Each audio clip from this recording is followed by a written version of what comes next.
Hello everyone, how are you? This is Dr. Chavigar. Welcome to my channel Krishna Institute of Law.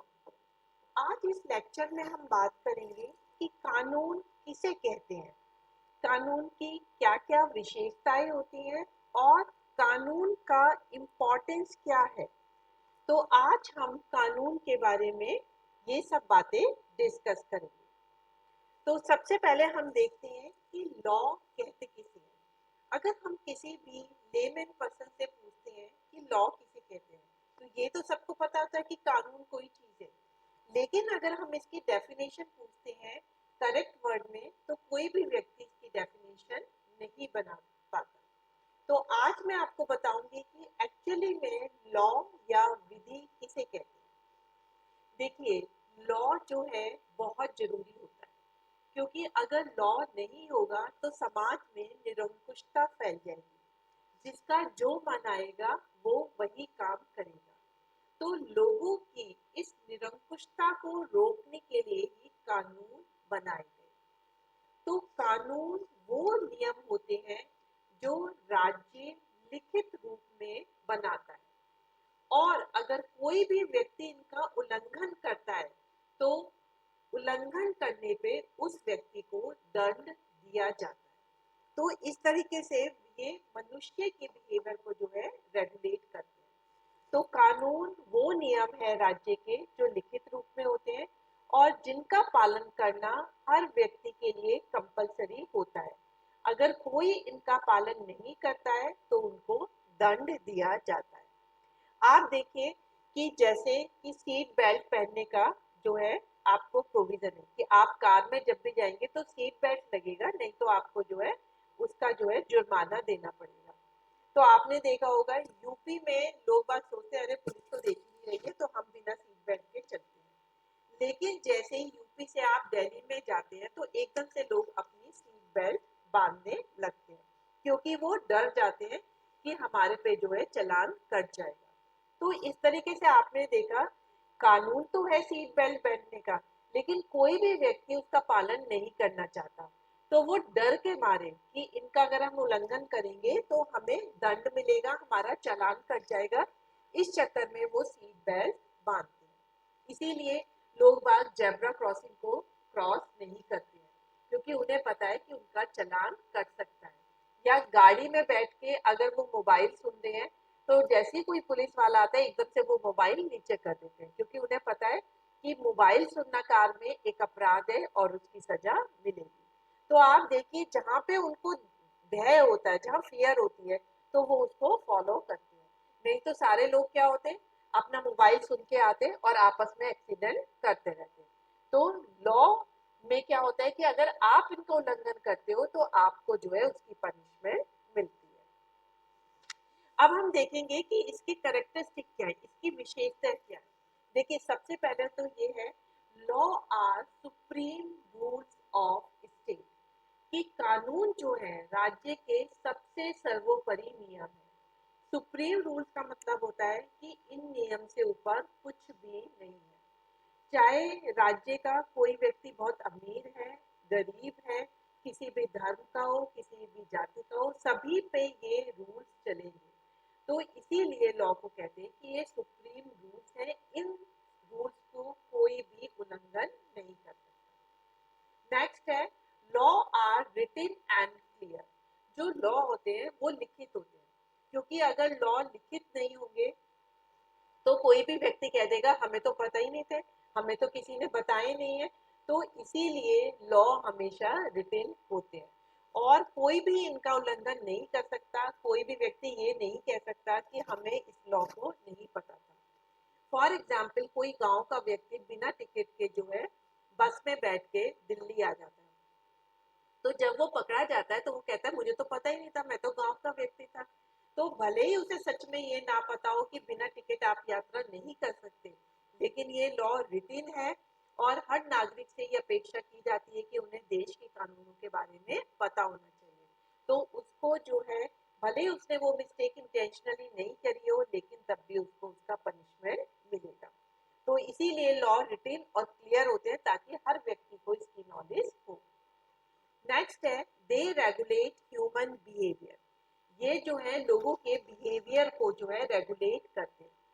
देखिए, अगर आप जो है law को उल्लंघन करते हैं तो आपको पता है कि बिना किसी भेदभाव के हमें सजा मिलेगी। इसीलिए लोग बाग चोरी नहीं करते, मर्डर नहीं करते, किसी को मारते पीटते नहीं है। तो ये जो ह्यूमन बिहेवियर है, इसी तरह से भय से कि अगर हमने लॉ का उल्लंघन किया तो हमें पनिशमेंट मिलेगा। तो इस तरीके से ह्यूमन बिहेवियर जो है रेगुलेट होता है। इनसे डर के कोई भी व्यक्ति चोरी नहीं करेगा, कोई भी नहीं सोचेगा कि हम मर्डर करें या फिर हम किसी के साथ मार पिटाई करें। नेक्स्ट है they have sanctioning power. Sanctioning power का मतलब होता है कि इन लॉ को स्टेट जो है रिकॉग्नाइज करती है। अगर कोई इनका उल्लंघन करता है तो कोर्ट में केस चलता है, फिर आपको पनिशमेंट मिलता है। तो सैंक्शनिंग पावर का मतलब होता है कि अगर किसी ने कानून को नहीं माना, उसको डिसओबे किया, तो उसको उसका दंड जो है भोगना ही पड़ेगा। तो ये लॉ की एक बहुत बड़ी विशेषता है। इसी विशेषता की वजह से लोग डर के, पनिशमेंट के डर की वजह से लॉ को फॉलो करते हैं। नेक्स्ट है कि they are dynamic and rigid. देखिए, डायनामिक का मतलब होता है जो परिवर्तनशील है, जो समय के साथ जो है बदलता है।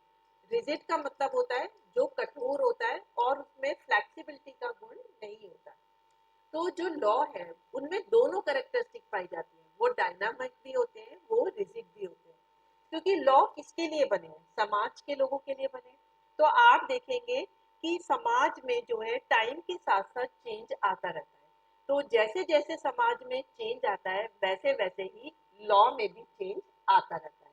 तो इसीलिए वो डायनामिक होते हैं।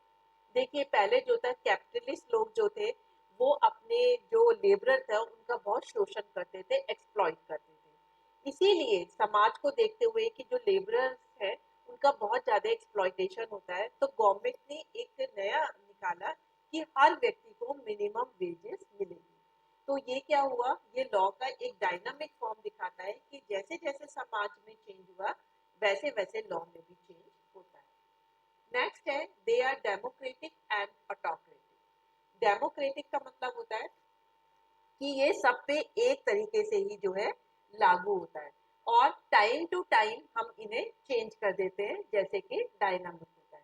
ऑटोक्रेटिक का मतलब होता है कहीं कहीं ये निरंकुश भी होता है, हम बिना किसी उसके इनको लगा देते हैं, चाहे वो गलत ही क्यों ना हो। फॉर एग्जाम्पल, डेमोक्रेटिक का मतलब है कि अगर आपने कोई अपराध किया है तो कोर्ट में आपको अपनी बात रखने का पूरा मौका मिलता है। आप अपनी तरफ से एविडेंस देते हैं, आप अपनी बात को रखते हैं, अपने एडवोकेट के थ्रू हर चीज को कहते हैं। तो कोर्ट सजा तभी सुनाती है जब वो आप दोनों पक्षों को सुन लेती है। तो इसीलिए ये डेमोक्रेटिक है। ऑटोक्रेटिक होता है कि अगर किसी व्यक्ति को जैसे मर्डर करते हुए पकड़ा गया, अब उसने किसी स्टेट में किया, कैसे किया, वो तो एक अलग चीज है, लेकिन अगर उसने मर्डर किया है तो उसका उसका जो है उसको सजा भोगनी ही पड़ेगी। तो इस वे में कहीं कहीं ये ऑटोक्रेटिक भी होती है। नेक्स्ट है it has certainty and formality. देखिए, ये निश्चिंत होते हैं। निश्चिंत का मतलब है रूल फिक्स है, ये नहीं कि हर दिन इनमें चेंज हो रहा है। फिर तो जजेस को ही नहीं पता चलेगा, एडवोकेट को ही नहीं पता चलेगा कि हमें किस बेसिस पे जो है सजा दिलानी है। तो रूल्स हमेशा जो है सर्टेनिटी होती है, सबको पता होता है कि क्या चीज है, और इनमें फॉर्मेलिटी होती है कि इसी हिसाब से आपको काम करना पड़ेगा। एक प्रोटोकॉल होता है कि जब भी कोई होगा तो आपका केस फाइल होगा, फिर वो कोर्ट में जाएगा, फिर जो है रेस्पोंडेंट अपनी तरफ से अपना स्टेटमेंट देगा। तो इस तरीके से सब चीजें होती है। तो इसीलिए लॉ में सर्टेनिटी भी होती है और फॉर्मेलिटी भी होती है। नेक्स्ट है लॉ रिकॉग्नाइज कस्टम।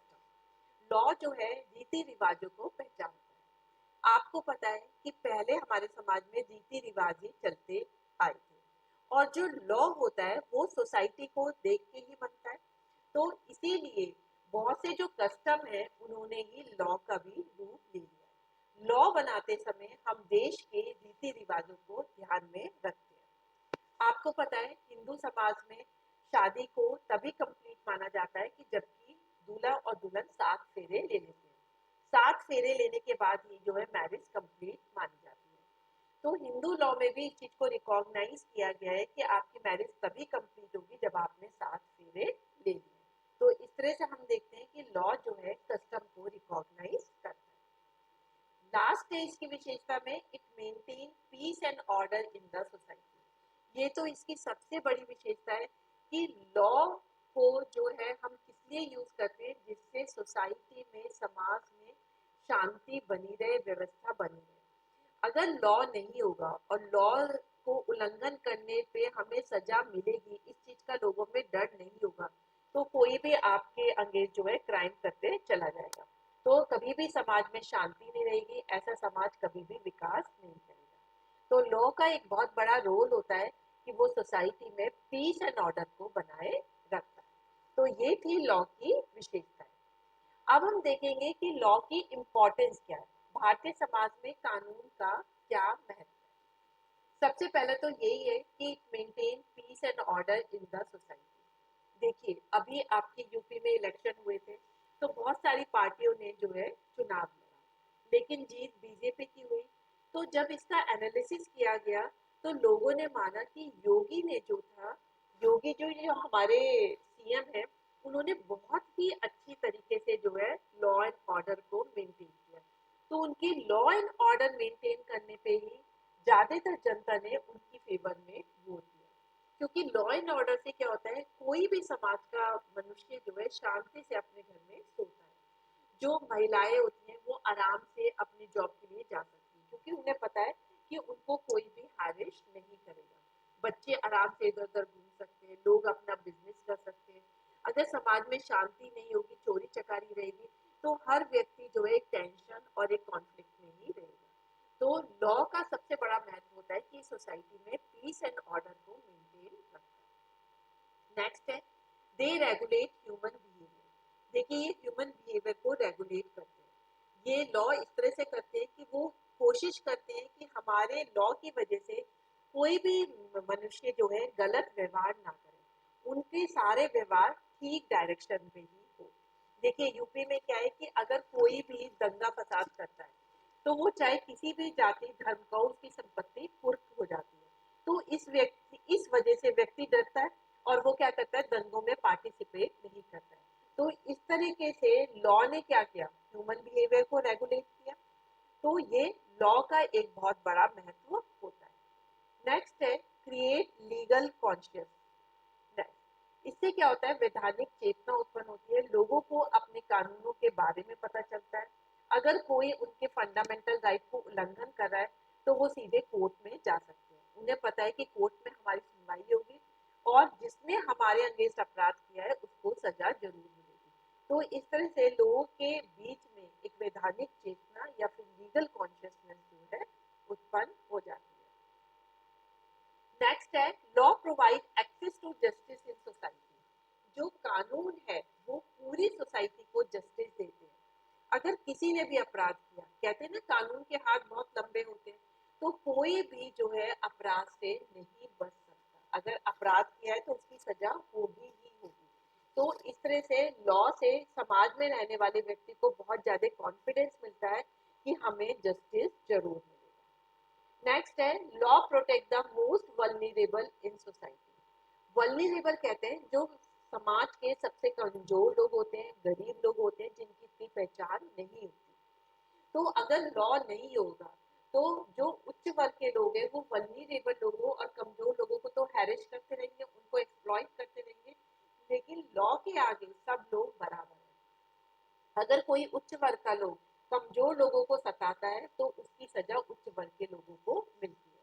तो इस तरह से कानून हमेशा वल्नरेबल पर्सन को जो है प्रोटेक्ट करता है। नेक्स्ट है, law are important for social progress in society. समाज की प्रगति के लिए कानून बहुत जरूरी है। देखिए, कोई समाज तभी जो है प्रोग्रेस करता है जब वहाँ पे शांति हो, वहाँ के सब लोग जो है व्यवस्था बनाए रखने में अपना पूरा कंट्रीब्यूट करते हैं। तभी आपका इंडस्ट्रियलाइजेशन होता है, फैक्ट्री होती है, लोगों के बिजनेस चलते हैं।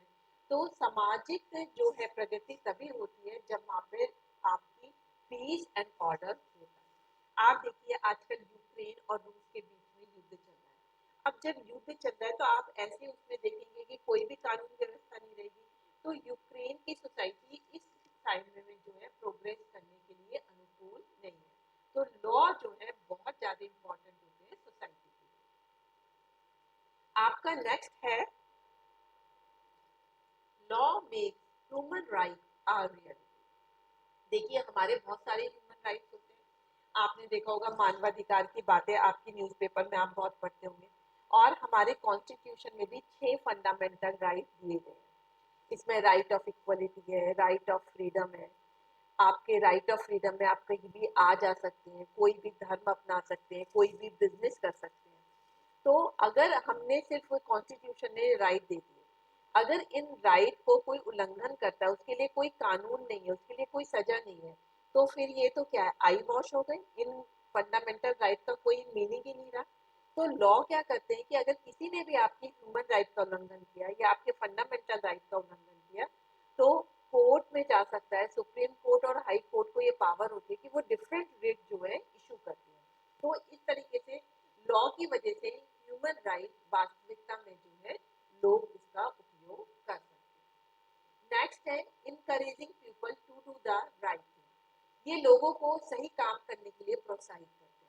अगर कोई भी आया बाइकर और किसी भी लेडीज के गले से चेन छीन के चला गया या पर्स छीन के चला गया, तो फिर वो पकड़ा जाएगा और उसको सजा मिलेगी। तो लोगों को लगता है भाई बुराई का अंत बुरा ही होता है, चाहे वो 10 चोरी कर ले लेकिन 11वीं चोरी में जरूर पकड़े जाएंगे। तो लोग सोचते हैं कि फिर हमें पूरी जिंदगी जेल में काटनी पड़ेगी, तो इससे अच्छा है कि हम अच्छी चीजें ही करें। नेक्स्ट है नेशनल डेवलपमेंट।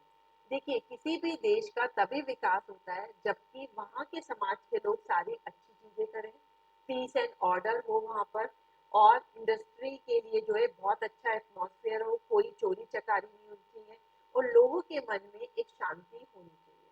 और ये सब चीजें तभी पॉसिबल है जबकि लॉ व्यवस्था बहुत अच्छी है। तो जिस देश में जितनी अच्छी लॉ व्यवस्था होती है उतना ही नेशनल डेवलपमेंट होता है। नेक्स्ट है इकोनॉमिक डेवलपमेंट, आर्थिक विकास।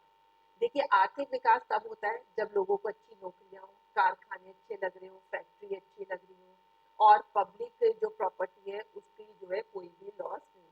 अगर दंगा फसाद होंगे, चोरी चकारी होंगी, आप कहीं भी ब्रिज को तोड़ देंगे, बसों को जला देंगे, तो उससे क्या होता है, देश के धन का अपव्यय होता है, उनकी जान, जो जनधन होता है उनकी हानि होती है। तो उससे आर्थिक विकास में जो है हिंड्रेंस आती है। लेकिन अगर सब जगह लॉ व्यवस्था है, कोई भी गलत काम नहीं कर रहा है, सबको पता है पुलिस पकड़ लेगी, जेल में डाल देगी, तो ऐसे उसमें जो है जो बिजनेसमैन लोग होते हैं उनको एक संतुष्टि होती है कि हम कोई भी काम करेंगे तो हमारे काम में, अच्छे काम में कोई भी हिंड्रेंस नहीं आएगी, क्योंकि कानून हमारी रक्षा के लिए बना है। तो इससे इकोनॉमिक डेवलपमेंट भी बहुत ज्यादा होता है। तो आपने देखा कि लॉ जो है किसी भी देश की रीढ़ की हड्डी के समान है। अगर लॉ अच्छा नहीं है, लॉ के अच्छे से उसका पालन नहीं है, तो कोई भी देश विकास नहीं कर सकता। लेकिन जिस देश में, जिस समाज में पीस एंड ऑर्डर की व्यवस्था बहुत अच्छी है, वो समाज भी विकास करता है और वो देश भी विकास करता है। तो आज के वीडियो लेक्चर से आपको बिल्कुल क्लियर हो गया होगा कि लॉ किसे कहते हैं, लॉ की क्या क्या विशेषताएं हैं, लॉ की क्या इम्पोर्टेंस है। मैंने एग्जाम्पल दे दे के आपको क्लियर किए ताकि आपको रटने की बिल्कुल जरूरत ना पड़े और आप इसे कंसेप्चुअली क्लियर करें। तो आपको अगर मेरा ये वीडियो लेक्चर अच्छा लगा तो मेरे चैनल को सब्सक्राइब और इसे लाइक करना बिल्कुल मत भूलिए। Thank you very much.